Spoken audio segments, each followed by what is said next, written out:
Hello and happy Friday, ladies and gentlemen. Welcome to Breakfast with Boom. I'm your host, Mr. BoomStick XL. Ladies and gentlemen, we have a rock solid 3-topic show for you today.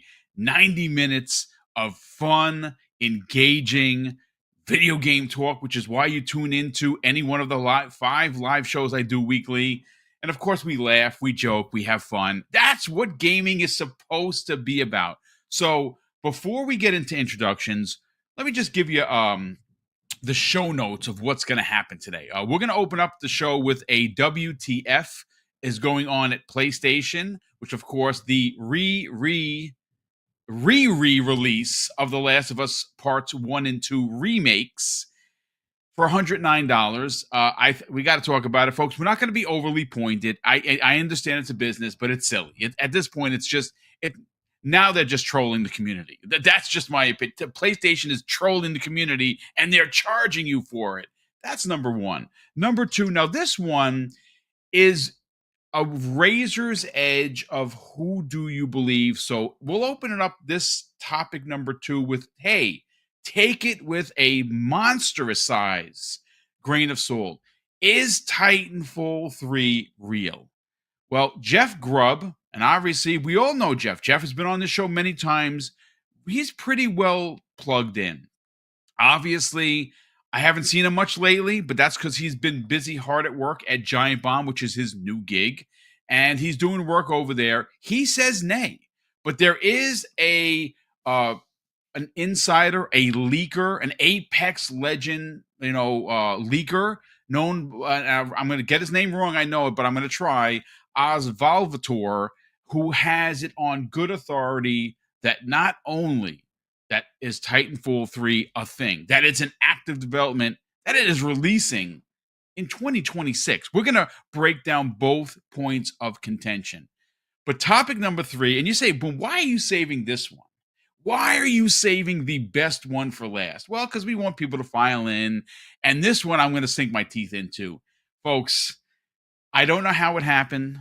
I don't know if I'm personally responsible. And Paris Lily, we got to get you in here. If you're listening at some point towards the end of the show, because we're going to get into it, the Banjo brothers have united. I know it's just 2 of us, folks. There's got to be 1 or 2 other you out. There's got to be at least a few left somewhere, but I know for a fact that Paris Lily and myself are Banjo bros. And listen, I know this is a nerdy topic. I know. So Korkenstein, Banjo bro. So we have 3. We have 3, ladies and gentlemen. Okay, so 3. You know what? It's a start. This one has me excited because the revolution is building. That's right. It starts with just 3 people, and here's the 3 of us. So there is a YouTuber. His name, it goes by the name of Canadian Guy. I just found his channel yesterday thanks to this Toys for Bob story that he was doing. Now, yesterday when I watched his video, he was hovering under 81,000 subscribers. So his guy is well connected, and so much so that he sits down with the Toys for Bob on like a regular basis, and he can email them, and well, they email him back. Folks, they literally said in the interview. Now, I don't want to use his stuff because I don't know him, so I don't want to play the video because I kind of feel really weird about that. Like if Xbox does a video and I use it, it's Xbox. I don't know this guy, so I'm not gonna. We'll talk about his video, and I will link it for everyone to watch because I have watched it now 3 times because I'm a big nerd. I don't apologize for it, but Toys for Bob literally said that they want a shot at the Honey Bear, at Banjo Kazooie. Folks, I'm here to tell you, it's happening. So that's the 3 topics we're going to get into. But Korkenstein, welcome back, sir. You hung out with me yesterday. We got to 2 massive topics, had a good time doing it. How you feeling? Good morning. Doing good. So happy to be back. Like I said, this is usually my home every Fridays with you. So I'm very privileged and happy to be here, and seeing all the awesome names in chat and everything, and can't wait to talk. We have a lot to talk about, especially with everything that or didn't happen yesterday and happened yesterday. So I'm excited to talk about it. Yeah, we got to open up with that. That's not one that you kind of like. You got the virtual tomatoes. It's more like the virtual disappointment. We'll get to that in a second. Shout out to the best mod in the business, Boss Mod Lethal Papa, walking silently and carrying a very big band stick. Pause. But Fuzzy Belvedere, brother. Good morning, kind sir. How you feeling? Good morning. Good morning. Glad to be here with you guys. Yeah, there was some interesting stuff that was unveiled yesterday. Some more stuff coming in June to Game Pass, and yeah, just a lot of good games out there, and just playing a lot of South of Midnight as of late. But man, great to be here with you guys. Definitely going to get into some of these topics, but yeah, it's a good time to be a gamer. Yeah, indeed it is. Like I said, we are eating good in the neighborhood for sure, especially if you're a Game Pass subscriber. Obviously, we have the Altars that we knew was coming, but it's got a confirmed release date. That looks really good. I don't know how much of it I'm going to play. I mean, it's a very interesting science fiction kind of a tale. It does look kind of dope. But as you remember, folks, and I'm sure Korkenstein, there's going to be someone to remind us that we were wrong. So yesterday, and the good thing I didn't say I was going to eat a hat or anything because I'd have been chewing all day long. I was under the impression that, well, listen, it's the ESO event, right? It's happening tomorrow at 3 p.m. They literally have to drop the Oblivion remake. And of course, that did not happen. So, like men or like a man, I come out and say, listen, it didn't happen. Now, granted, leakers get it wrong all the time, but it is happening at some point. Now, I don't have any good authority on anything outside of what we talked about yesterday.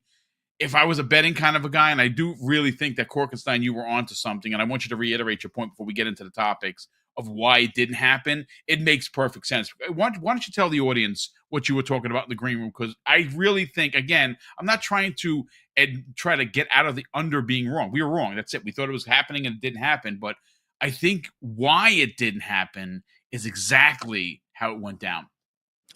Yeah. So we talked about it yesterday too on the podcast, and basically you got to think South of Midnight just released 2 days ago.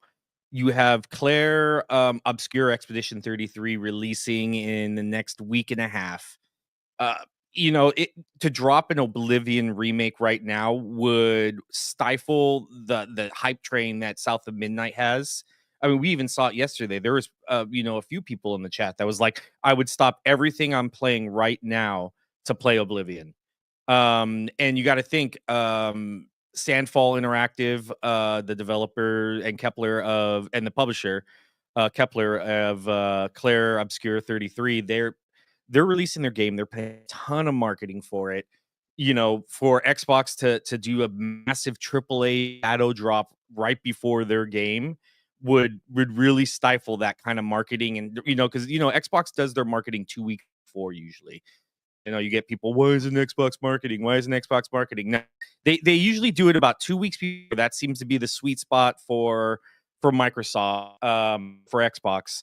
And we're in that window right now. So for them to drop a massive remake of any kind of AAA game, whether it's Call of Duty, whether it's, or Shadow drop any massive AAA game, it would be pretty devastating to them. So like I said, it's just that current window right now where you're gonna stifle or cannibalize two major games you either just or about to release. No doubt about it. Hey, listen, Cork, you're botting a little bit. What happened? You're botting and you're kind of like stuttering. So I'm not sure. Even in your camera work, you want to reset your computer and come back? Yeah, look at that. I just updated my router, so it may be a little wonky. Just start. Yeah, let me reset real quick, and I'll come back. Yeah, we'll get you back in a second because you every time you talk, it's kind of like a stutter. Okay, copy that. Let me restart. All right, brother. We'll see you in a minute. So Fuzzy Belvedere, while we wait for, let me just change the view. While we wait for Korkenstein to reset, this is why I hate PCs, folks. Like the other day, I had done my review of South of Midnight, and what I didn't realize because my PC updated was I was using the microphone from the freaking camera. And thankfully, it didn't sound too terrible. But I'm like, my God, one of the most important things, and that's shame on me for not checking the settings. This is why I hate PCs, folks. This is exactly why I'm not a PC dude. I just need stuff to work. But I do want to open up with the ridiculousness of the day. This is one of those WTF moments. Now, yesterday, I guess this came out as a rumor, right? Originally, it was leaked that there could be a Last of Us Parts 1 and 2 complete collector's edition collection, whatever you want to call it, happening. And it turns out that it's real. Now, look, we have to say this. I understand business, folks. I'm not a boob. But there comes a point where you got to ask, enough's enough already. Like, this is the kind of a collection that you drop into your premium $160 plus tax service. Hey, community, this is for you. So just for some complete context and even more additional ridiculousness to the conversation, Fuzzy, is middle-aged gamer guy. Now, middle-aged gamer guy, obviously he was a part of primetime gaming for a very long time, for a couple of years, as a matter of fact. He is now one half of the Colt Eastwood show known as XNC. And they do that on Mondays. And, Mag has his own YouTube channel. He does a lot of streaming. Also, Mag is very well connected. But the one thing that, if there's anything that you may or you may not know about Mag, is that he is a hunter of trophies. And I think actually I would even dare to say that he probably likes trophies more than he likes achievements. He's not a PlayStation guy. He's a gamer, but he likes platinums and he likes PlayStation for what they deliver for him. Nothing wrong with that. Nothing wrong with that at all, right? Well, this is why I find this whole thing to be ridiculous. So, Naughty Dog tweets introducing The Last of Us Complete Collector's Edition featuring a beautiful steelbook case, an American Dreams comic 1 through 4 with cover art, and 4 lithograph art prints. Yay, $109.99. Like, what? But this is why I find it to be hilarious. And why, again, we're not going to harp on it. It's business. I understand. But again, we have to go and you say, where is the finger pointing from the games community on this? Because it's ridiculous. So this is what Mag actually had to say. He goes, I might buy it so I can platinum both again. I already have 8 platinums for the same 2 games. What? This is what I am talking about. It's just plain out greed and ridiculousness. Let's try and make some sense of this. I don't know if you can make sense of it other than it's Sony's way of getting more money out of their consumer. I've said it before, how Phil talked about how you can monetize your current player base, or you can monetize those outside of your player base, basically acquiring more customers. I guess the only way Sony's really acquiring more customers with this would be the ones that have never played on PlayStation prior, from all the way as far back as PS3, and are watching the TV series. So for those that are watching the TV series into gaming but never touched a PlayStation, I guess this is kind of the answer. If they're on PC, there's both games on PC. So I don't know. I enjoyed a few people making postings like showing a cow that's like crackhead. The skinny thing. cow. I don't know who said that. Yeah, the cow's got no milk. Basically, he's milked a cow, and the guy is carrying 8 buckets. It's like, what's happening here? Yeah, I mean, for those that are looking for platinum trophies and things like that, yeah, this game makes total sense because you can get those same platinums in the same clip as what you got before. I don't know if that's that appealing to me. I would say if I already own the game and it's been updated and remade and remastered and it's at its best on PC right now, I don't think there's a reason to buy it again on PS5 unless for PS5 Pro. But then again, the PC port is going to be better depending on the hardware you have in your PC. But I don't know. Once is enough. Maybe a remake or an update. Like they should have did a bundle early on instead of all of these constant remakes between the PS4 and PS5 generation. Or they should have just did the free upgrades like, what Xbox has done with the smart delivery. I mean, but then again, that would be too consumer friendly, I guess. So, PlayStation couldn't do that. But it's funny to me. I'm not buying it for the umpteenth time. So, yeah, more power to those that do. But yeah, it just feels weird. Like there's more effort in PlayStation's first party to remake a game umpteen times as opposed to release a new IP or release a new, chapter in the series. I mean, there's still question if there is going to be a 3. I mean, there's going to probably be a season 3 on TV before there's a game season or part 3 on the PlayStation, but it is what it is. It's PlayStation being PlayStation, and I'm here for the laughs at this point. That's it. Yeah, I mean, it's. I think it's ridiculous. Oh, we lost Korkenstein. All right, so let's just change the view. Oh, there he is. He's back. Korkenstein, hey, brother. Welcome back, bro. Hey, bub. Okay, so listen. I think I figured it out. Okay, well, there you go. No sweat. So middle-aged gamer guy who put out a tweet yesterday, and he basically exclaimed that he might be in the market to rebuy the Last of Us collection for what appears to be the 9th and 10th time, because he says this: I might buy it so I can platinum both again. I already have 8 platinums for the same 2 games. This is one of those things where Blood from a Stone does not cover what Sony is trying to do to their audience. And I again, folks, I understand this is big business. I understand that the show is starting. I think actually it starts this week or next week. It's one of these weekends that it's going to happen. And the show, listen, make no mistake, the show was freaking amazing. And season 2 is probably going to be as good. There's just no doubt about it. But I mean, my God. I mean, he already has 8 platinums for the first 2 games, which means that he has a platinum for each one 4 times. If he buys it, and he probably is going to buy it because he is a fan of the game, and there's nothing wrong with being a fan, he will have 10 platinums for the same 2 games. And King David, by the way, I'm not sure if he's in chat because someone said, "Hey, King," but if he's here, King David did an incredible video, which, of course, in the King humor, as you would expect, know and love. Go check it out for sure. Korkenstein, let's talk about this because, I mean, look, I know that I don't want to turn this into an Xbox tax conversation. I really do. I don't like those conversations. They're boring. They're truth, sure, but they're boring nonetheless.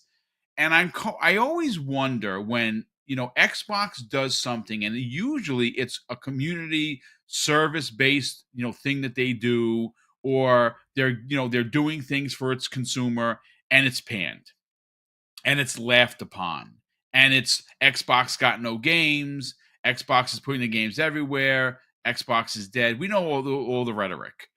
And then you see something like this happen, and you say to myself, where is the games media to be like, you know what? This is ridiculous, PlayStation. And I have not seen anyone actually be like, yeah, this is just another, milking the cow till there's literally no cow left. Like, again, if you know what I'm talking about, people have been posting that meme. It's a cow that looks like a bunch of toothpicks, and there's a guy carrying 8 or 10 buckets on 4 buckets on each arm to go, and says, "All right, let's go." And the cow has this horror look of horror on its face because there's no cow left. And it's Blood from a Stone to the point where it's a meme. Like, this should just be a meme. What are your thoughts, man? I mean, this is just absolutely ridiculous at this point. They're taking advantage of their own community. They're taking advantage of fan me. I mean, You're real bad. Like, I've said before, and they and their money are easily parted. And that's just what this is. If you're gonna go all in again, I mean, this game's now been remade probably more than Skyrim has, with less time. I would say so. Yeah. Skyrim released in 2011. I think Last of Us released in 2013.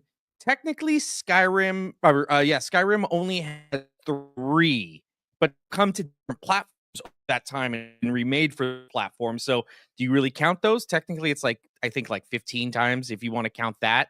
But if you're looking at for the same platform, it's only been I think 3 times. They got a remaster and then a legendary edition, and then I think there's one more time that it came out. I can't remember.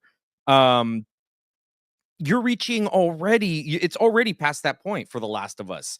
I mean, this is definitely something they're milking their community, they're taking advantage of them, and you're right, nobody's calling it out. Nobody is. I mean, granted though, you got to think PlayStation, the same media companies that would call it out are, they're showing the banners, they're getting paid to show trailers, they're getting paid this is where, that marketing machine comes into factor. And, there's money involved in this. And that's where, and to give, granted, give them due, that's their job. But at the same time, where's the integrity on that aspect? So that's my biggest issue with it. You're definitely right, and this isn't an Xbox tax kind of thing. I mean, look at Skyrim. I mean, granted, at the time with and all the other remakes, but when the legendary came, we celebrated it. It was well received. It got it teams like this did, but nobody ever really called it out. So remakes are fine. Remasters are great. They give that classic chance to come back. But I mean, if you do it right, and Sony's just not doing it right, what are we gonna get next? A Ghost of Tsushima, Ultimate Remake Director's Cut Edition. Like, what's coming up next? Like, these are games that have released in one generation. It's not like PlayStation, like Square Enix going back with Final Fantasy, going all the way back, where it was, 10, 15 years ago. That makes sense. Maybe 2 or 3 generations ago, you'll come back and remake something that was very special for the fans. That's an amazing and awesome remaster. Not going back, maybe, like 3-4 years ago and remaking another remake. I just don't get it. I really, really just don't. I mean, PlayStation fans should be asking better. I mean, look at us right now. Look at Xbox. We asked better of Xbox. We held them, we held their feet to the fire. Yep. Every time they messed up, we called it out, rightfully so, when they actually did mess up. And now look at us. We're eating good. We got Game Pass. We're having games after games after games. Granted, some of that was due to COVID and development and numerous other factors that happened in the world that delayed a lot of these development projects. But still, look at us. We held a platform to a higher standard and they met that standard. Yep. Why aren't PlayStation fans doing the same thing? Instead, they're raving, they're going mad over another remake that they played, like Mag. I mean, this will be number 10. 10 platinums for them. For the same game. How many? And I'm gonna be honest with you. The Last of Us 1 sucked. The story was great. I love the story. Story absolutely amazing. Gameplay was horrible. It was rinse and repeat. It had an upgrade system that didn't make any sense, that barely even affected the gameplay. I finished Last of Us, so this isn't just me being an Xbox person talking trash on a PlayStation game. No, the story, top notch. Every game should hit that level of storytelling. But the gameplay aspect of it wasn't even that great. So I don't know how they're remaking the first one over and over again. So I don't know. I know I'm probably gonna get some smoke for that. But I don't care. You're the idiots buying the same game 5 times. So what does that say about you? No, I mean, to be quite honest, just to throw the smoke out there, if I'm gonna get it, I'm gonna throw it back. I just don't get it. It makes no sense.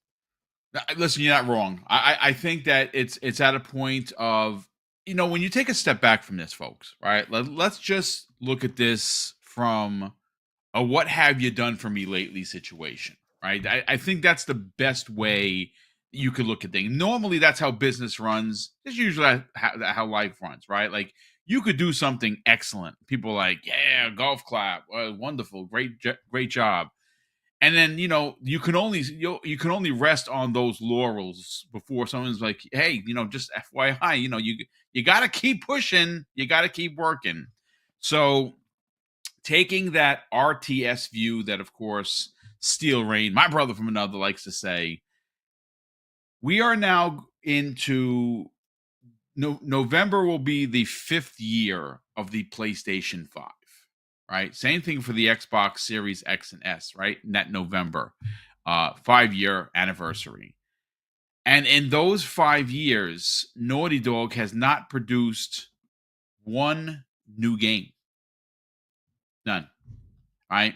Last of Us parts 1 and 2 came the way of the PlayStation 4. Right. Now we're into the PlayStation 5, and there are rumors that Intergalactic, which I'm very excited for. One, because it's a Naughty Dog joint. Listen, I know a lot of people don't like all of their things, and that's fine. I'm not going to fight you on it. Like, I really enjoyed Last of Us 1. I enjoyed Last of Us 2 to some extent. I hated the story because I hated the way it was broken up. It seemed so disjointed that there was so many different, errors they were trying to tell at once. It seemed very confusing. I didn't like that. I hated what they did with Ellie. I really loved what they did with Abby. Abby became my favorite character. I know that, yes, she does something that's heinous and whatever. I don't want to spoil it because maybe some people haven't played it, so you're not going to get any spoilers from me. But I actually fell in love with Abby as a character. Like, really, like, at the end, I was crushed what they did with her and how she was handled at the end. It was terrible. It was a terrible game. And that game got like a 9-something when Ghost of Tsushima got like an 83. Like, I'd have flipped those numbers in a second. Like, no, give this game an 83. It's an 83. It's not a 96. Give that 96 to Ghost of Tsushima. But when you look at it, again, they have not produced anything new in 5 years. Like, folks, ask for better, man. Just ask for better. I'll say that. But again, we're not going to harp on it.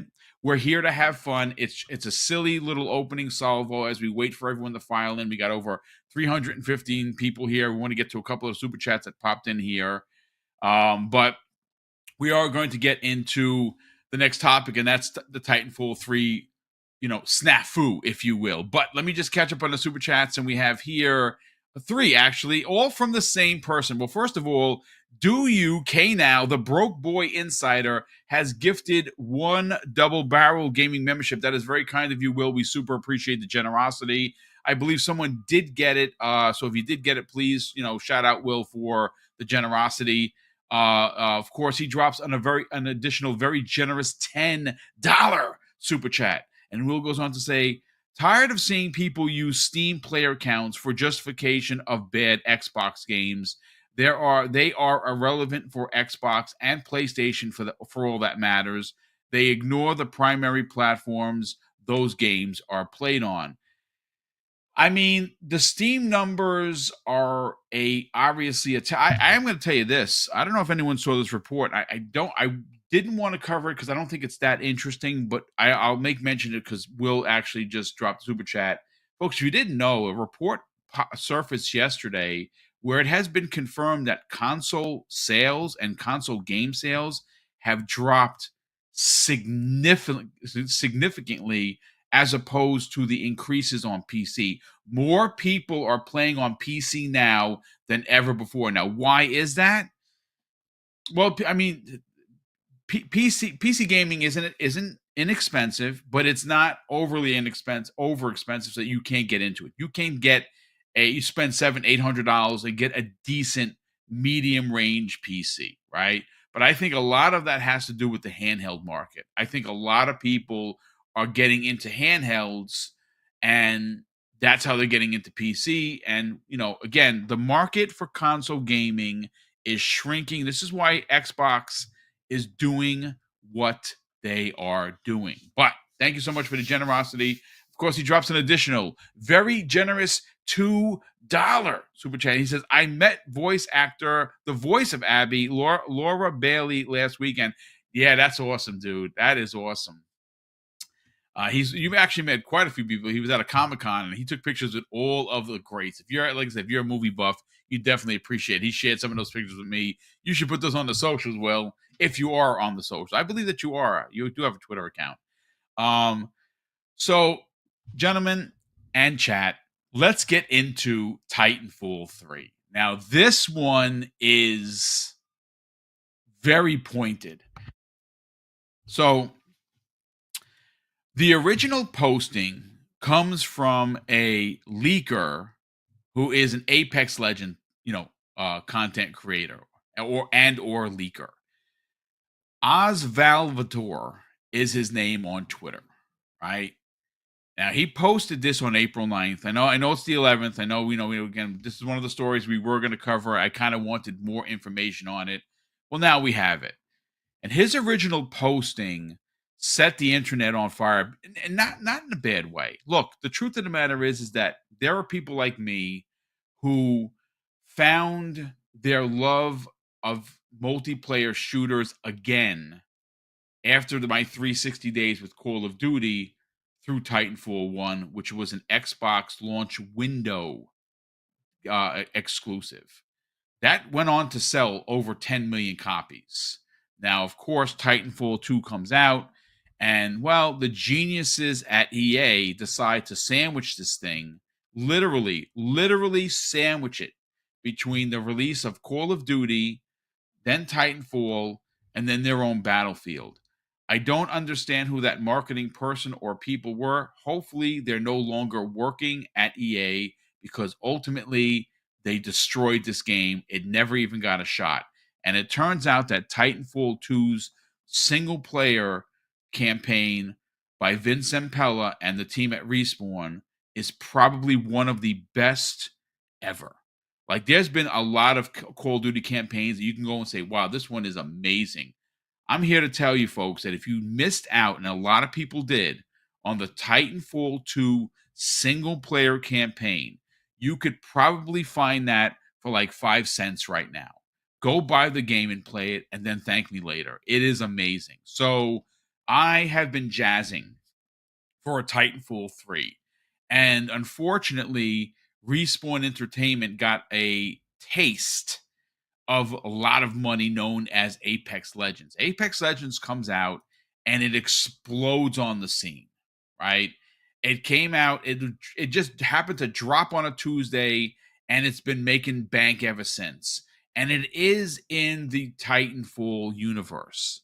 So I got a chance to play it, and I listen, it's okay. You know what I'm saying? It's a battle royale, with yourself and 2 buddies. Great. They've had a lot of success with the game. That's not my Titanfall. I'm sorry, it's just not. My Titanfall is dirty and filthy, broken down buildings, like you were playing Battlefield or Call of Duty. And when you have enough, and when it's time, you drop these 100-ton mechs from the sky, and you're just beating the hell out of each other. That's what I want in my life. That is what I think a lot of people want in their life. So when you see a story like this, you get excited. So Osvalvator posted that now again, this is, take it with a massive grain of salt, because there are 2 sides to this story.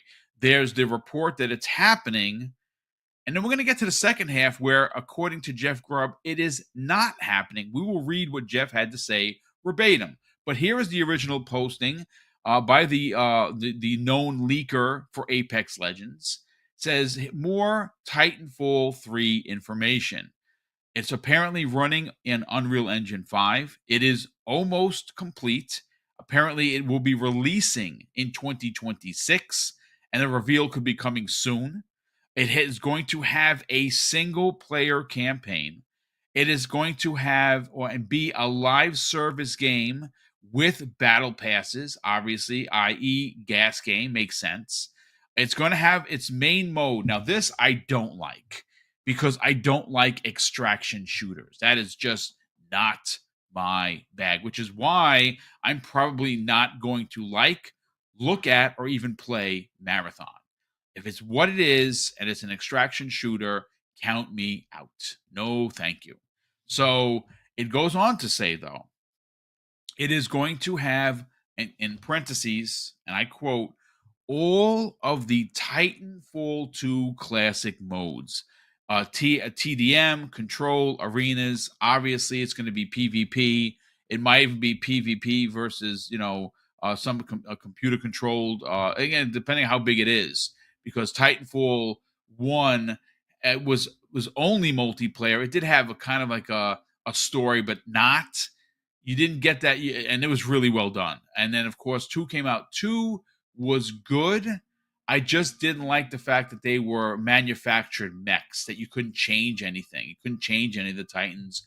Whereas in Titanfall 1, you could change everything, like literally make it your own.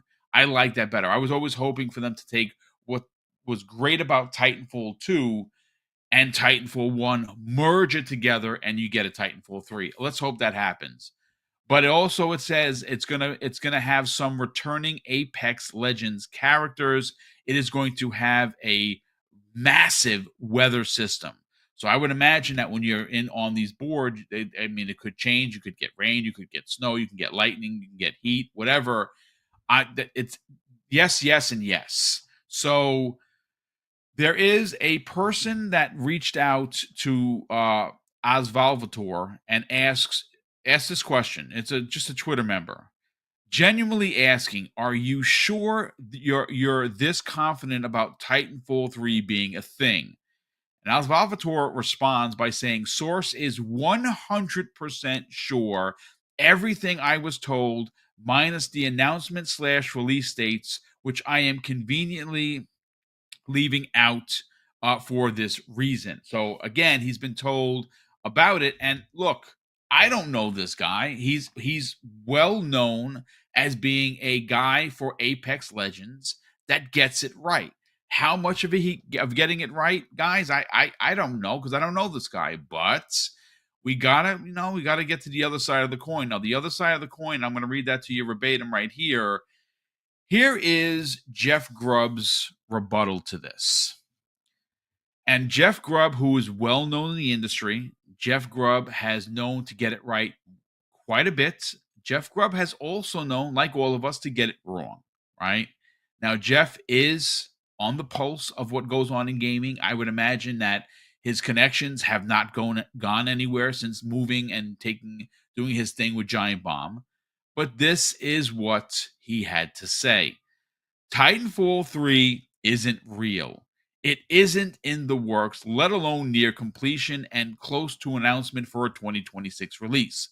Respawn is working on Apex Legends, Star Wars Jedi 3, and the Bit Reactor, a Star Wars game.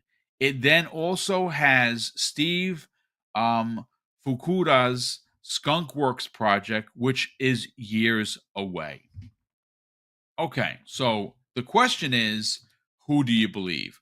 Well, I'm not picking sides here, folks. We'll talk about it. I'm talking about it, and you say, "Well, Boom, why are you going to waste 30 minutes of today's podcast talking about this?"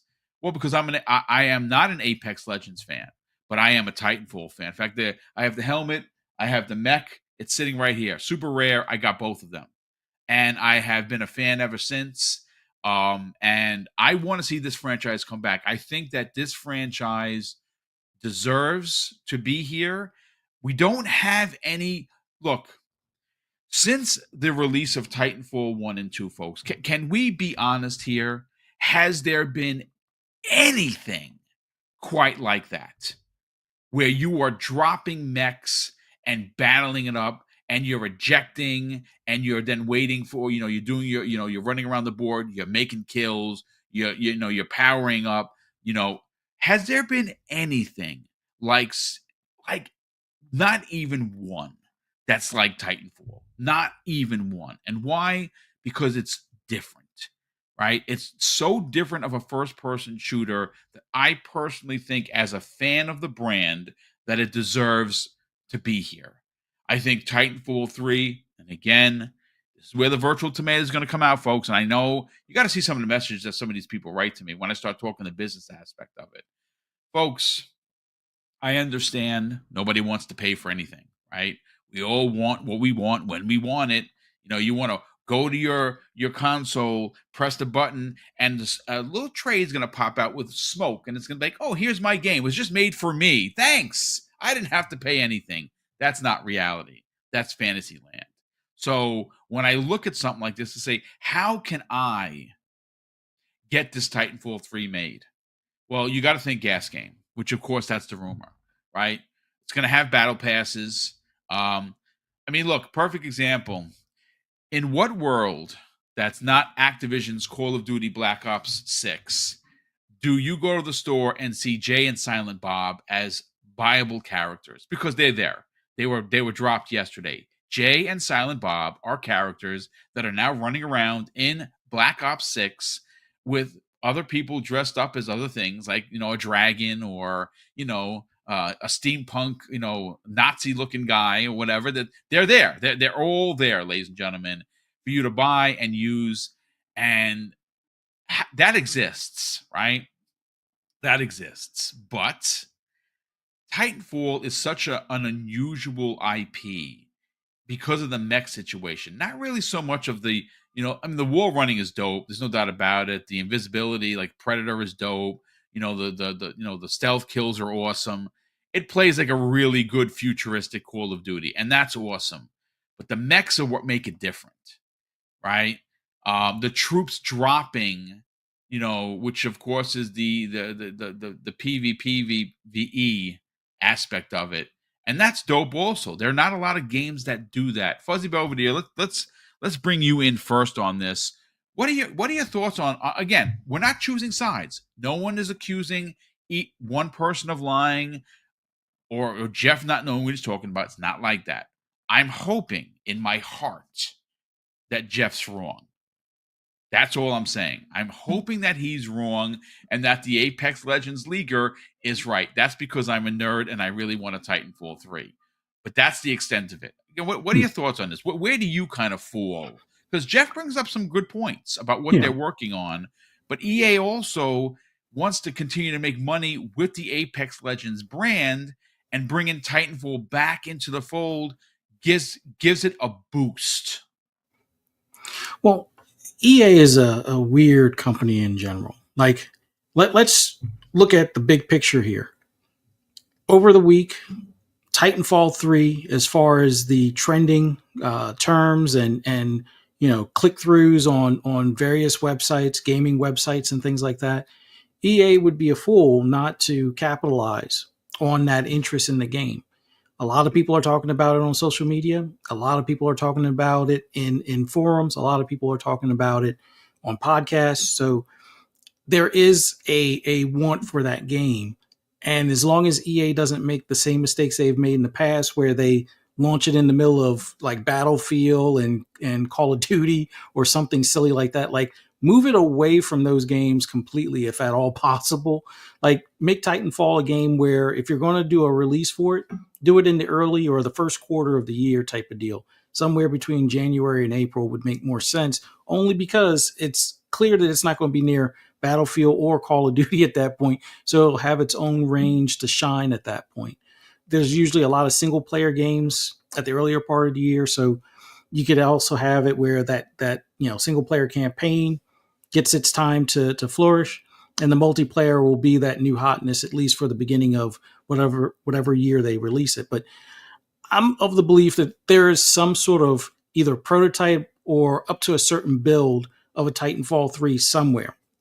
Even if it's in its early stages, there's somewhere on a hard drive deep within the walls of EA or what do you call it? I forget the name of the studio now, but you have to believe that there's some sort of working model in their about Respawn system. Yeah, Respawn. You would have to believe they have it on their computer somewhere, at least some sort of like work in progress build or something along those lines. But I would say when it comes to Jeff, maybe it's not called Titanfall 3. So that would make what he's saying valid, and the Apex Legends guy, somewhat valid as well. Maybe they don't call it Titanfall 3. Maybe they reboot the titling and do it where it's like a blend or a spin-off back off of its own spin-off, being, something Apex. separate from Apex Legends or something. So I've always thought that EA would be, showing some homage to Titanfall within Apex at some point by having its own mode where there are the Titans that you can call.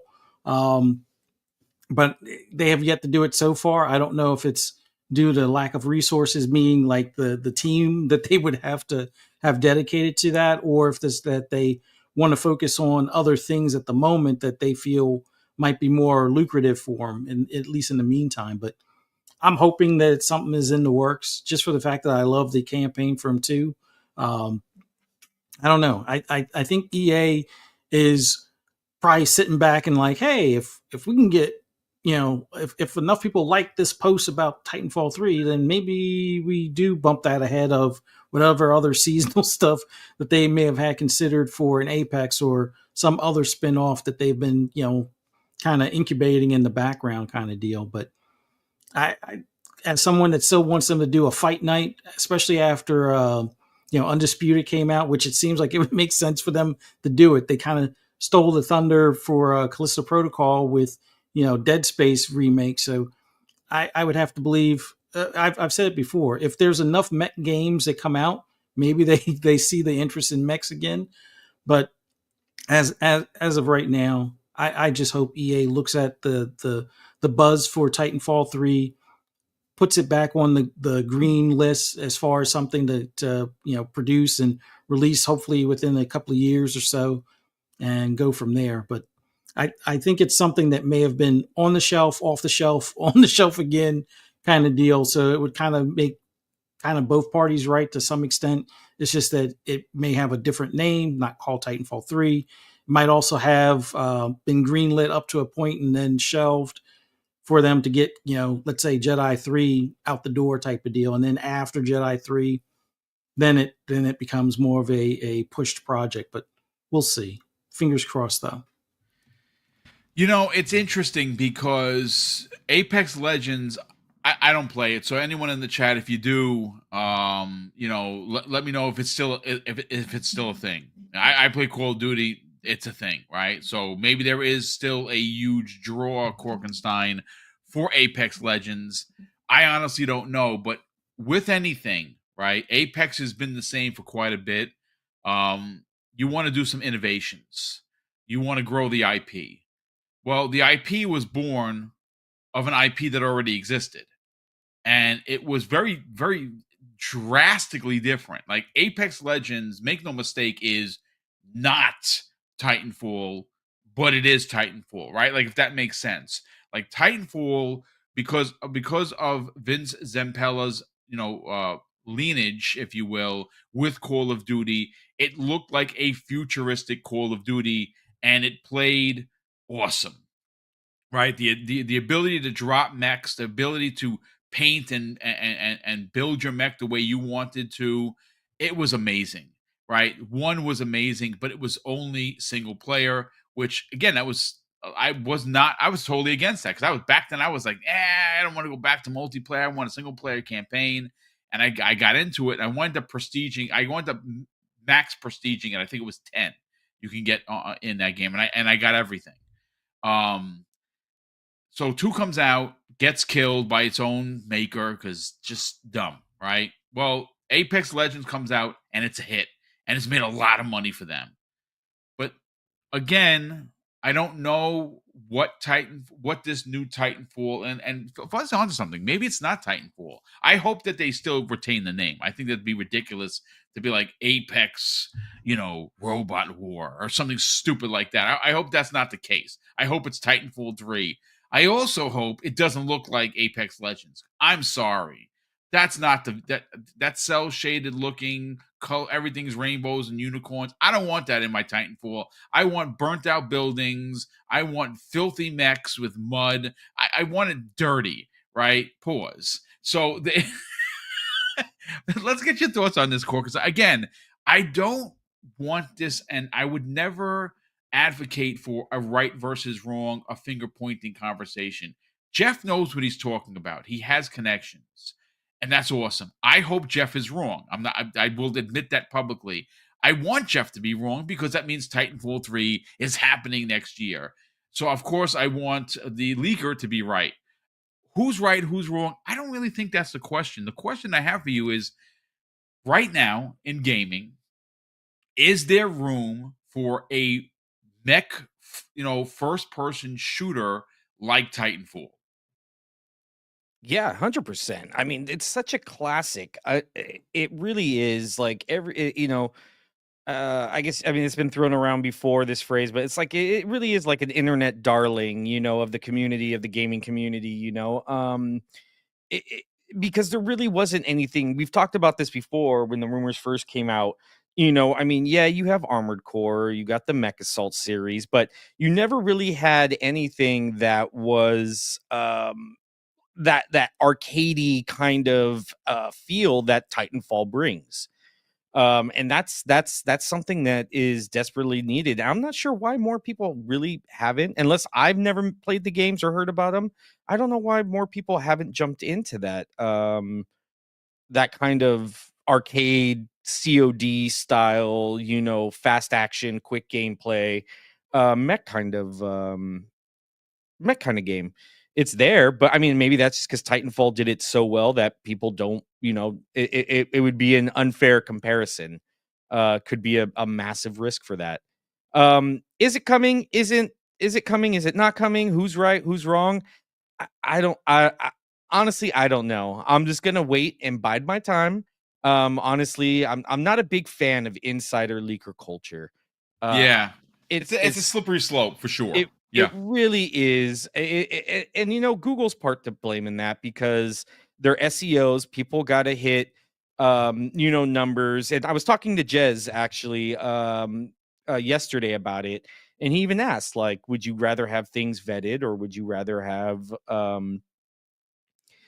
things vetted, or would you rather just have unsubstantiated claims pushed out, and honestly, I'm more in the, I'd rather have it vetted, but it like I said, Google SEO promotes misinformation first, verification later in that sense. And that's why insider culture has grown and leaker culture has grown so much. To get back to the topic though of Titanfall 3, I hope Grub's wrong too. I love Titanfall. Whether it's an extraction shooter, whatever it is, I'll be playing it. I could actually see. I don't know. I like. I'm sorry, Boom. I like the extraction shooters. listen, that's right.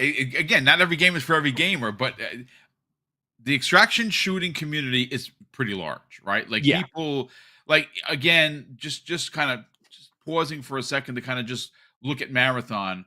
Marathon is getting a lot of buzz, right? It's Bungie. Bungie, I understand that they're not the same Bungie as they used to be, but let's not forget that they make some of the best shooting mechanics in gaming. Even Mhm. if you, I have not played Destiny. It's got to be 5 years. Like it's been a minute, but they've Yeah. always had the best shooting mechanics. Like it's always been really good. So even though I'm not an extraction shooter kind of a guy, I would imagine that whatever Bungie is working on with Marathon, it's going to run really well. Are the characters going to hit with everyone? I've seen some things. I'm like, oh, the guy with the box head running around that kind of looks like a deformed transformer. Just not my bag, sure. But there's some other ones that I'm like, okay, she looks dope. Um, we'll see. Yeah, I mean, definitely. I mean, with Marathon, I mean, that's like one of Bungie's first games. I remember playing it on the Macintosh when I was like 10 or 11 years old. We would all get in the computer lab at school, and we would play it, after school kind of thing. It's definitely an IP close to my heart. So I really hope they don't screw it up. But you are right, Bungie. I hate Bungie, but love Bungie at the same time because what they did to Destiny is atrocious. But they do have the greatest gunplay in any first person shooter, and I'll give them that. They 100% do. That's not a debate right there. They do have the best gunplay, but I mean, so does what they do with Titanfall and stuff like that. That they do have some pretty fun gameplay, and like I said, it's so unique. Nobody else has tried to step in and move in on that territory because they've done Yes. it so well. Yep. So whether Titanfall 3, I hope it is. But I'm gonna wait before I pick a side, I guess you Right. could say. But I do hope it is. I really do like yeah, I like both people, but one of them has to be wrong, and only time will tell who it is. Great points of view. Look, again, the nerd side of me who appreciates giant mechs dropping down from the sky when you call them in. It's okay. So you ever had a mech or one of the Titans crush another Titan from the sky? Like that not only was an achievement, but my God, like I actually have video of that, and it is thrilling that you're sitting there and you're praying to the gaming gods that you can drop this mech before someone kills you, and then your mech is just running around by itself like an idiot. You drop it onto another mech. It is liberating. You if you haven't done it, folks, you need to do it because it is awesome. But look, we're going to get into the last topic. I saved this one for the last. I want to welcome the 407 people that are watching. This one is very exciting, and nerdgasms are happening in my pants right now. So let's just get ready. Pause. Hold on a sec here. So I have I have a story here that was posted by the one and only Jez Corden. And look, like you heard me say before, this all started with a YouTuber known as Canadian Guy. I have now subscribed to his channel. Folks, this dude is connected. Like, it's not like he's like running on a rumor. He's literally reading in his video an email from the head of the studio. Like this is not a joke. This isn't like, oh, we're making it up. This is one of those vetted conversations that you literally were just talking about because it's happening. Now, what are we talking about? Well, again, I want to read verbatim from the story. It was written by Jez Corden of Windows Central. I will, of course, attach not only Canadian Guy's video so you can go watch it, which I've watched it 3 times, but I also will add Jez's story so you can check it out, right? So I want you to check it out as well. So the title of the story is Skylanders Studio Toys for Bob says they would love to work on a Banjo Kazooie since going independent of Xbox, all in this new interview. Now, the story goes on to say, and I want to read verbatim, Toys for Bob, known for games like Spyro the Dragon and, of course, the recent Crash Bandicoot reboots, discuss going indie. Now, them going indie, of course, was a story. They obviously, when they made that announcement, they closed their offices. Everyone thought, oh, shit, Microsoft is closing Toys for Bob. We all did. And, of course, we all got angry. They happened to, unfortunately, lay off 162 people at that time. So it seemed like a disaster. But it turns out that they've gotten so good from working remotely, and they've been doing it for so many years, that it's now become standard fare on how they develop. And they've gotten so good at it that it's almost as they're in the office shoulder to shoulder. Now, how they do that, I have no idea because I'm not a developer. But yesterday, Canadian Guy, who now sits at 81,000 subscribers on his YouTube channel, congratulations to him, usually and has sat down and interviewed people from Toys for Bob. Like, he literally has a connection with the studio, and that's awesome. And that's why that makes this story so exciting, Korkenstein. Look, Banjo Kazooie, I understand it's a silly bird and a bear that goes all the way back to Rare on the N64 that a lot of people can give a flying shit about, and that's fine. But if there's one thing that I have been begging Microsoft for, literally had an opportunity to have dinner with Phil a couple of years ago, talked about it before, and I could have asked Phil anything. Like, we're just hanging out and we're talking about my time as a police officer, his time as an intern. It was an amazing conversation. And I could have asked him about any game. And I took the opportunity, my one shot, because I don't know when the next time I'm going to hang out with Phil for dinner, is Banjo Kazooie. And we had a great conversation. And again, some of the stuff we're not going to talk about because it's private, but I literally shot I shoot my shot, or whatever the kids like to say. I took it. I went for it. And it was Banjo Kazooie because those characters are important to me. I love platformers. Of course, I like going around and shooting people in the face with the Dragonfire shotgun. I do, which by the way, I don't know if anyone saw my post. I don't mean to take us off the rails here. I had 94 kills in a Call of Duty match last night, and I have it on tape. I'm going to put that together so you can see I was possessed. It was ridiculous. And by the way, if you're wondering what the kill death ratio was, they only got me 40 times. I got them 94. So 54 plus for the old man who is 54, by the way. That's weird. I got to play that number. I got to figure out the number to play the 54, and maybe I'll be a millionaire. And then I can make my own Banjo Kazooie, goddammit. But look, let's get back to the story. So in this interview, and it was an interview in a weird way. So Canadian guy requested this standardized, in-person or webinar type of interview. And unfortunately, they are 10 toes down into what is being called their most ambitious project they've ever done. And they're currently working with both Activision and Xbox on this project. What that project is, well, I have no idea, and it wasn't even suggested of what it could be. It's a big secret, but it's their biggest project they've ever worked on, and they're working with both Xbox and Activision in tandem, not just one project here, one project here. It's a combined big project. Now that tells me that again, this is just me, pulling straws, so I'm probably 1,000% wrong. But I think Korkenstein, it could be a racer. It could be the kart racer I've been begging for.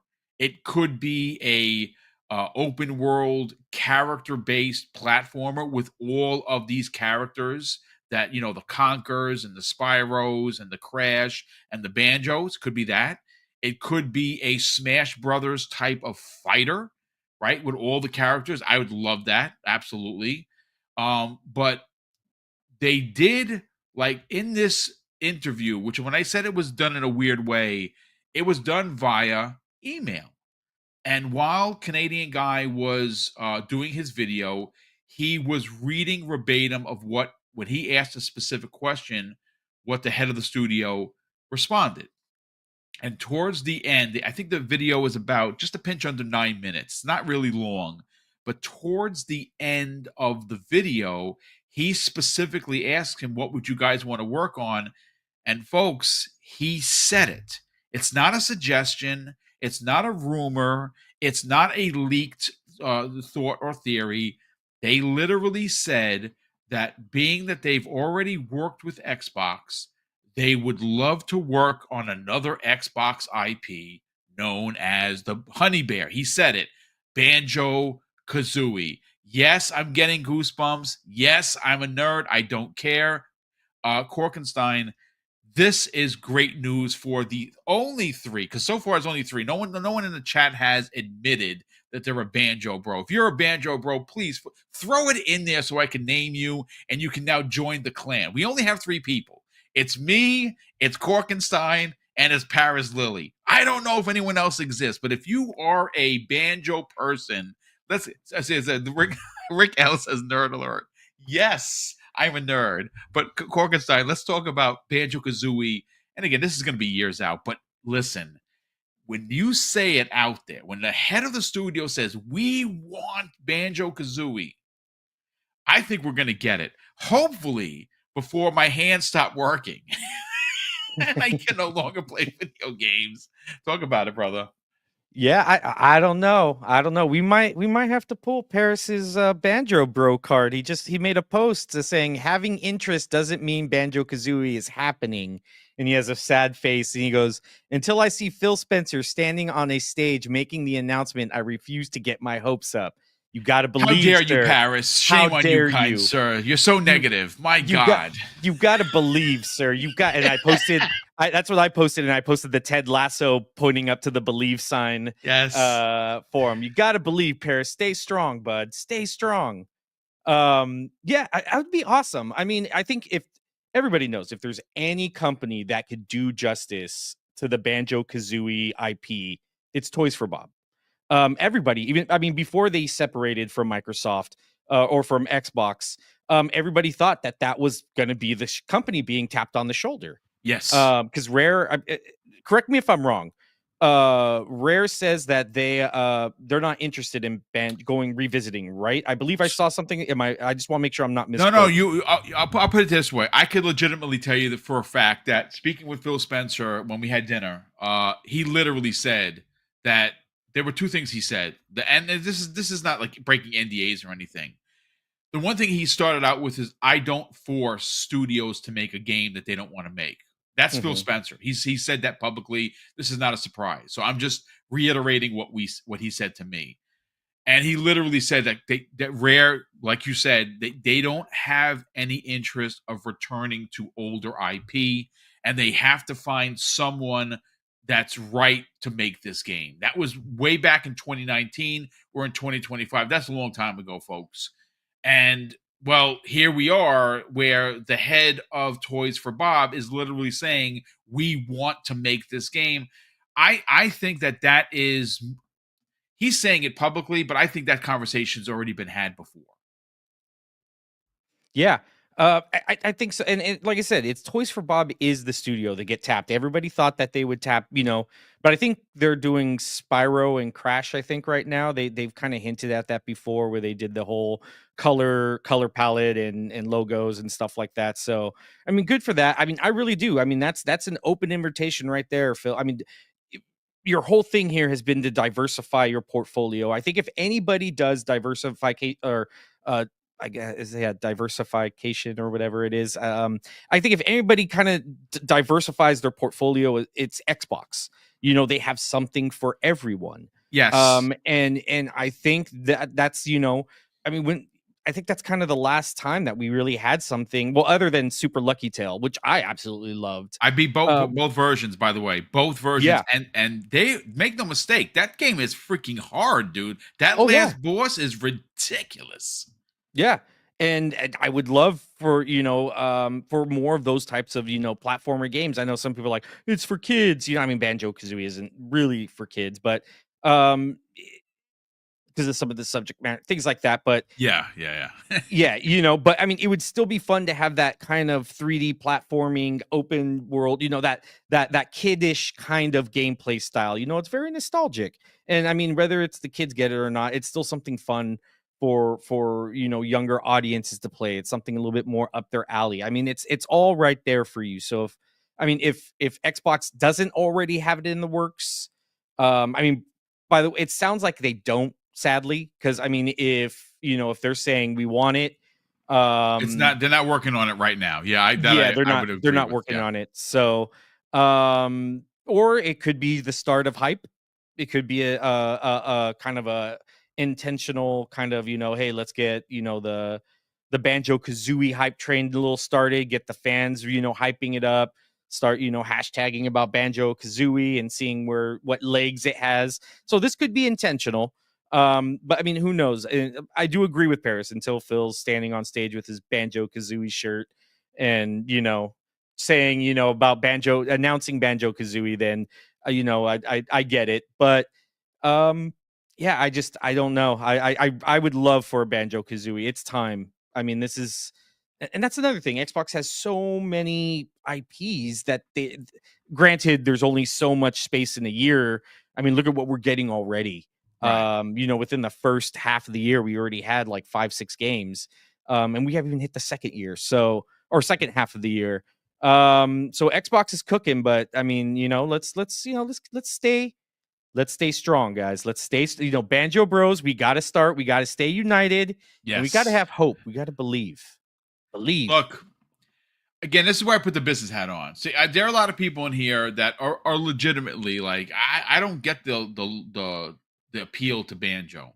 If you don't, I get you. I understand. Not every game is for every gamer. But if you look. And again, this is where the business. I'm not coping, folks. I'm simply trying to present a reasoning for the existence of Banjo Kazooie, because some people think that it does not need to exist. Oh, okay. So tell that to Astrobot, which continues to win Game of the Generation, Game of the Universe, Game of every game ever made, best thing ever. And you know what? They're not wrong for the awards. Astrobot is a triumph. And if you are a diehard Sony fan, you didn't play that game, I have to take your card away. PlayStation card shredded right here, right to the left of me. You got to play that game. It's amazing, right? Look at how excited everyone got for Donkey Kong being able to basically, it's Donkey Kong Dig Dug. That's really what it is. And everyone, including a big nerd like myself, was like, holy 80, 70 bucks.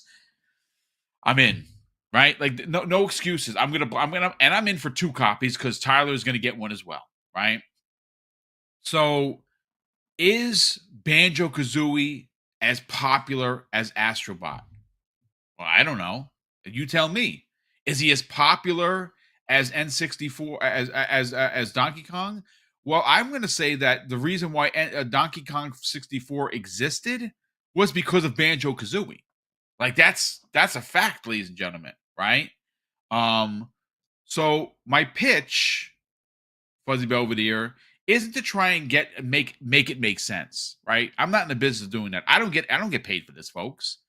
But if you want a reasoning as to why there should be or is there an audience for Banjo Kazooie? Well, first of all, what Banjo Kazooie doesn't have to be is a $300 million romp. Let's just call a spade a spade. It does not have to be that big of a game. And I think with ballooning budgets to be the way that they are, that game could come in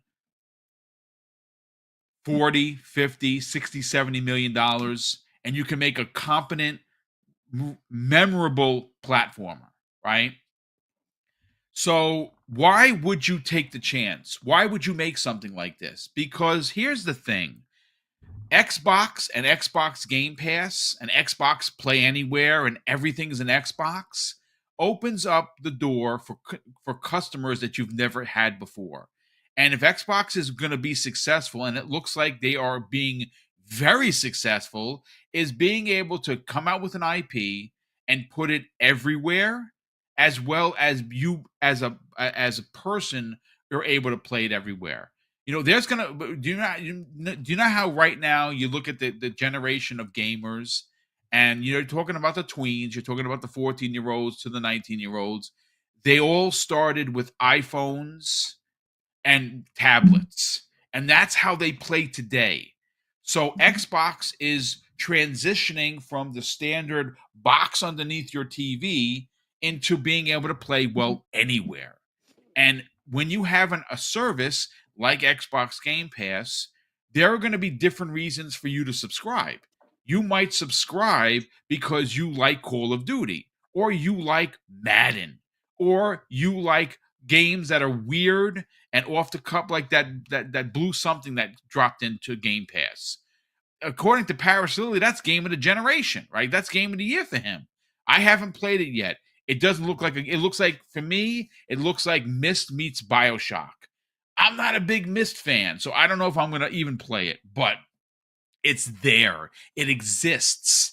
And I think that something like Banjo Kazooie, if done with the love and care of a studio that knows how to do it, like Toys for Bob, this could bring back an IP that could warrant additional sequels. And again, folks, we're just pulling straws here. It may not make any sense to you because you're like, yeah, I'm not 5. I don't do platformers. You know what? I'll be a 5-year-old and I'll play platformers and I'll enjoy the shit out of it. But let's get your thoughts on the fact that they literally said that they want to work on it. I basically think that is not a shot across the bow. I think that is the door opening for Phil Spencer to get the right people to make this game. Toys for Bob is that studio. What are your thoughts, man? I think it makes more sense now than it ever did before, for the fact that the Switch 2 is pretty much right around the corner, and Microsoft has gone with some titles being of the multi-plat persuasion. So if Toys for Bob is no longer a studio that you have to keep the lights on personally, they're their own independent studio, but you can, commission them to make games for you. Why not have it where you commission this and still have the licensing to put it on Nintendo? and sell it there as well. I think it makes more sense now than when we were only looking at it being on Xbox. Yes, there are a lot of fans on Xbox that would love to see that game return, but I'm pretty sure there's a decent amount on Nintendo that would, that are picking up the Switch 2. They would like to see it as well. So I think there's a good opportunity for it to have a chance of being made or funded, just for the fact that now you can put it on PC or put it on Steam. You got the Steam Deck players where this would be a great portable style game. You have your Xbox ROG Ally coming out probably not too many months from now, like 6 months or less, let's say. So you have that portability aspect as well. And then the Switch 2. I mean, if you can make it work on the Switch 1, by all means, give it a shot. But I would say the Switch 2 would be the better baseline, because then it should definitely work on, the Series S and X as well as the Steam Deck without much of a problem. It makes sense because you now have a wider variety of places that people can play this. I mean, if you want to put it on PlayStation, by all means, and if it winds up outdoing Astrobot's 2 million sales, so be it. But I think in the grand scheme of things, it's easy enough to take a platformer that has the nostalgia aspect to it, give it a fresh coat of paint, take some of the best aspects of platforming in the last 10 years, and you have a title that will probably do at least a couple million on your primary platform and probably double that on the Switch platform. But, I think there's a real opportunity for them to make a game that, could reach 10 million easily without it being, AAA budget. Like you said, they could spend probably 50 to 70 mil. I mean, that's still a lot of money, but it's nowhere near in the, 300 mil range where a lot of these AAA games are going. And at that point, you could probably make that back in your first weeks of sales. So I don't know. I think it's a good thing for them to try. And they have still a lot of other IP. I mean, there's still more Crash that can be made. Conquer would be a nice revisit as well, but start off with this, see how it does on your primary platform and the Nintendo Switch 2, and go from there. I think there's the sales aspect that can be, you can make the argument for the amount of sales to make it worthwhile, and just having your own platformer. Yes, South of Midnight is a platformer as well, but it is a totally different looking style in comparison. So if you want to have the, I guess, more family friendly without the heavy themes or adult like themes involved, Banjo Kazooie would be a perfect go to at that point. So I think it's worthwhile. I mean, look, if anyone remembers when they used to have these giant reveal parties for the Smash characters, that's like a thing, right? That was like a really big thing. And again, folks, this is just being a nerd, and I don't care. I watched countless parties with a group of kids, and when Banjo Kazooie was announced, go look for it. It's so fun to watch everyone's reaction. And that's the thing. Like, Banjo means something to an old man like me because I went to Toys R Us to buy Banjo Kazooie for the N64 with my pops. You know what I'm saying? So that means something to me. But these kids, what do they know about Banjo Kazooie? Banjo Kazooie has a massive presence on the Switch, and of course through Smash Brothers. And listen, there's a market for platformers, and you're onto something. If this releases on the Switch 2 and it's selling at $80, right? It drops in the Game Pass day and date, goes to Steam, goes to even the PlayStation. Maybe Astrobot finds his way into the game. What do I know? But I'm just saying that their multi-platform strategy for a game like that, you ask, why does Banjo-Kazooie need to exist? Well, he doesn't have to exist, but I think that if you are trying to appeal to a new audience, and that new audience is whether it be via the Switch, whether it be via PlayStation, whether it be, handheld gaming, whether it be on a tablet, everything's going to be an Xbox at some point. You are trying to get new customers, and you don't want to sell to the same people. Banjo and Kazooie are appealing characters. They're all the characters that are around them, Witchy Poo and the rest of them. They're weird. They're different. They're storybook-esque. And this world kind of sucks right now. I think we could use more storybook kind of characters to kind of lighten the load of how like just real life just sucks. So again, I'm not saying that's why they should do it. I'm saying if you're asking me why does he deserve to exist, is because it can't be all dude bro shooters. And as great as South of Midnight is, South of Midnight is a triumph, but it's heavy. It is a great platformer, but if you take the time to listen and learn, you are hit with some emotionally charged, heavy storytelling. I mean, super deep shit. And I know it's a game, and I know that, it's a girl with magic powers and all that other, people want to downplay it. It's all of that and a bag of chips. And even though those games deserve to exist, so does games that are light and fun and fluffy. You know what I'm saying? I hope I'm making sense here. But at the end of the day, ladies and gentlemen, this was an amazing show. Again, I ended it on Banjo Kazooie because, like I said, I'm a nerd. I do not apologize for being one, and I hope that this is not a smoke signal, because again, the Toys for Bob, the head of the studio, is they're working with Xbox right now, so I'm sure that conversation has already happened. I think if you just again go watch Canadian Guy's video, he's a little coy in how he's doing it, and it's very well done. Like I said, I'm a fan of this guy. Yeah, and he's talking about Banjo Kazooie. I'm in, but the way he does the video and the way he says it is almost if it's already been talked about, right? He doesn't specifically say that, but if you watch the video and you read the room, it's happening. And Paris Lily, how dare you, kind sir, to give up Banjo, bro? I'm taking your card. No, I can't take his card. There's only 3 of us. We gotta keep as many of us as possible. I know there's a couple of Banjo bros in the chat. But shout out to Jago6 who says late to the party again. Nah, that's all right, brother. You can catch us on the replay.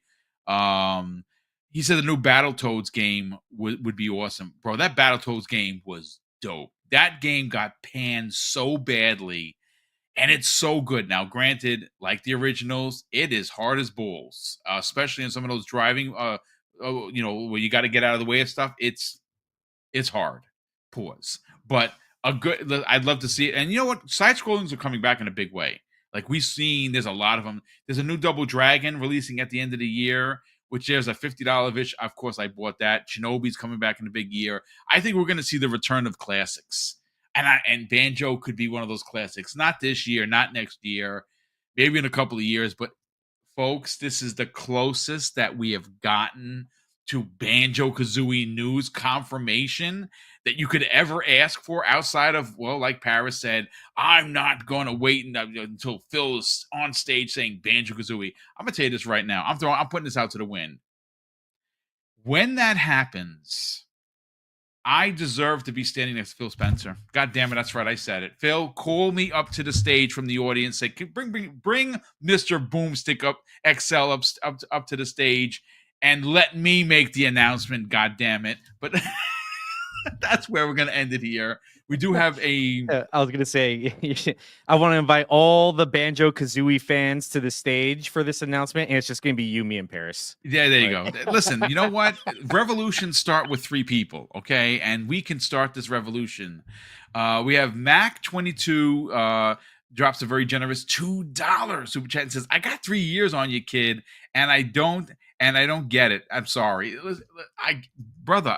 I am not arguing with you. If you don't like it, like I said, platformers are not for everybody.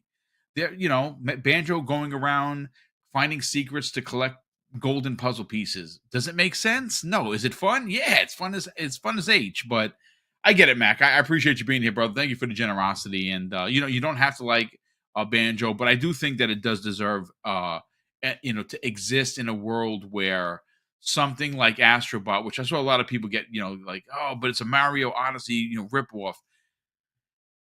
Astrobot's its own thing, man, and it has been since the one of the first ones released. It's not so much that it's the greatest platformer ever made.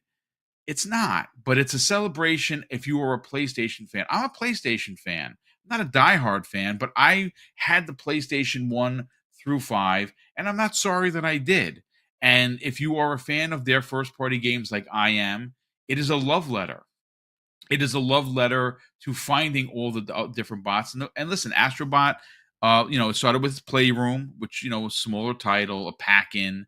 The PS5 version was just, it's deserving of its awards. I very much enjoyed that.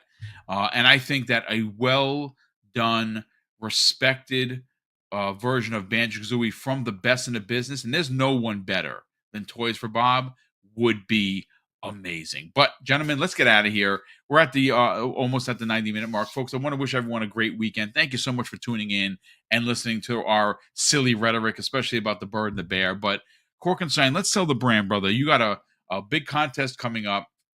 I don't know if you could talk about it yet, but hopefully you can. And if you can, let's get the details on that.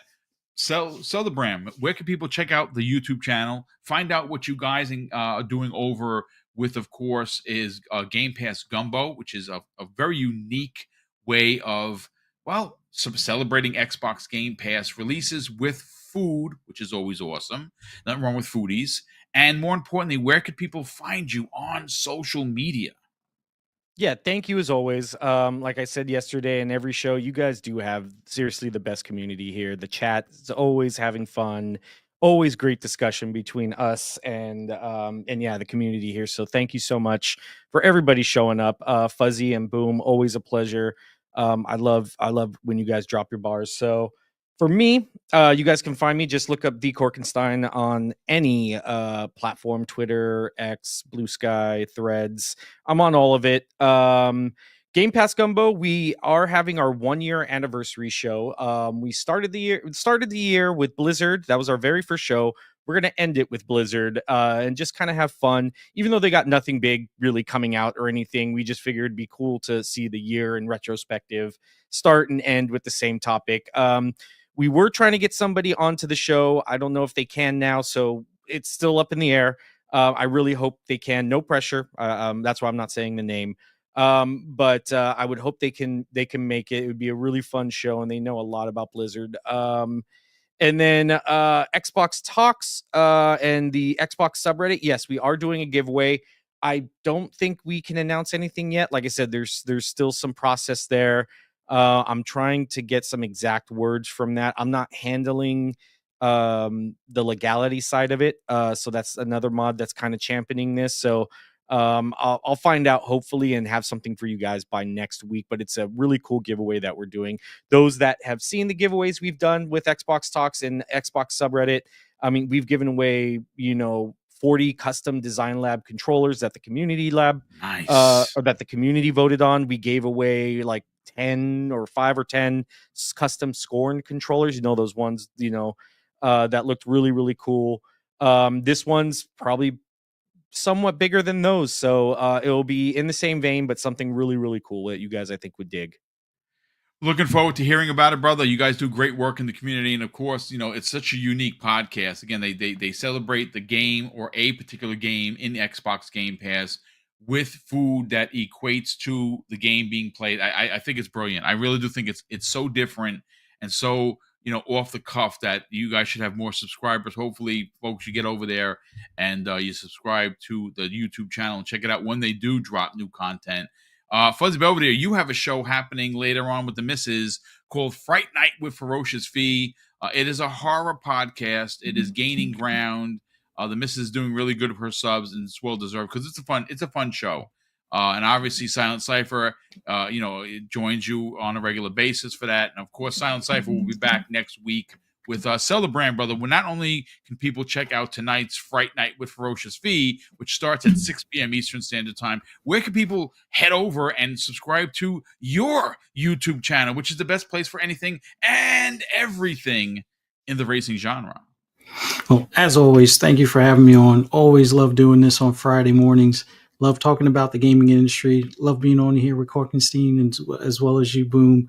And for those that want to hear my rambles and rants on anything gaming related, just follow me on pretty much all social media. Just do a quick search for Fuzzy Belvedere. You'll be able to find me. Later on tonight, like Boom said, we're going to have Fright Night with Ferocious Fee at 6 p.m. tonight. It's going to be a kind of a mystery theater or mystery science theater 3000 type of vibe, primarily because we're going to be reviewing Troll 2, which if you've been into B movies, this might be like a C or D movie, but it's going to be a fun time tonight. Once again, it's Troll singular 2, not to be mistaken with the original Troll movie, but yeah, a pretty interesting one. Once again, Fright Night with Ferocious Fee. Just do a search on YouTube. Link is in the chat, as well as a link for my YouTube channel. And as always, have fun this weekend. Watch some scary movies, play some video games, have fun, be safe, and hope to see you guys here next Monday for Xbox Lunch Break Special. Yes, and I'm actually literally writing that show as we speak. Has quite a few things that dropped. Yesterday was a plethora of news bombs, some smaller, which of course I already started sending you the stuff, Fuzzy Belvedere. We're gonna have a great show on Monday, and of course next week we're gonna run the gambit as we always do. I'm preparing for a show next Friday, which is Good Friday. We'll talk to you guys privately. If you can be there, great. If not, maybe it'll just be me, and we'll work it out one way or the other. But ladies and gentlemen, a big thank you to all of the super chats, channel member chats that continue to support the channel up front and behind the scenes. We super appreciate the generosity. And of course, a big thank you to well over 400 people who tuned in to watch live on a Friday morning. Mrs. Boom and I are incredibly grateful for the views, for the shares, for the subs, which of course we're just a pinch under 140 away from 16K. We'll get there eventually. I think that, when we roll into June and there's all this Xbox news, I think we're going to get a lot of new subs. But if you're not already subscribed, please consider subscribing. We would greatly appreciate it as we hunt for the next big goal for us, and that is 16,000 subscribers. And of course, we're going to close out the show with something that's incredibly important to me, ladies and gentlemen. Hopefully one day it'll be important to you. And that's something that my dad taught us when we were kids. And he would say, Craig, treat others how you want to be treated. And also, it doesn't cost anything to be nice. You live by those rules, son. I can guarantee you're going to have an awesome day. So take care, everyone. And we'll see you next week on the newest episode of Breakfast with Boom.